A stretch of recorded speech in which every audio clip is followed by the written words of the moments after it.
கடக ராசிக்கு இந்த வாரம் எப்படி இருக்க போகுது அப்படின்னு பார்த்தீங்கன்னா, ராசிக்கு 2ஆம் இடம் குரு பார்வையில் இருப்பது மிக மிக சிறப்பு.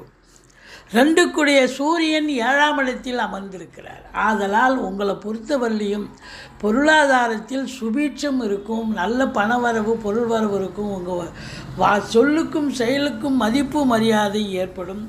இளைய சகோதரர்களுக்கும் உங்களுக்கும் கருத்து வேறுபாடு ஏற்படும். நீங்கள் எடுக்கிற எந்த முயற்சியாக இருந்தாலும் முதலில் தோல்வி பெற்று பிறகு அது பெரிய வெற்றியை தேடித்தரும். மற்றபடி வண்டி வாகனங்கள் ஆதாயத்தை தரும். ஒரு சிலர் சொத்து பத்து வாங்கணும் விற்கணும்னு நினைக்கக்கூடிய அன்பர்களுக்கு ஒரு அற்புதமான ஒரு வாரம் என்றே சொல்லலாம். இருந்த போதிலும் உங்களுடைய பிள்ளைகளுக்கு இடர்பாடுகள் வரலாம். தேக ஆரோக்கியத்தில் அக்கறை தேவை. கணவன் மனைவி கொஞ்சம் ஒற்றுமையாக இருக்க பார்த்து கொள்ள வேண்டும். மற்றபடி வெளிநாடு செல்லவிருக்கும்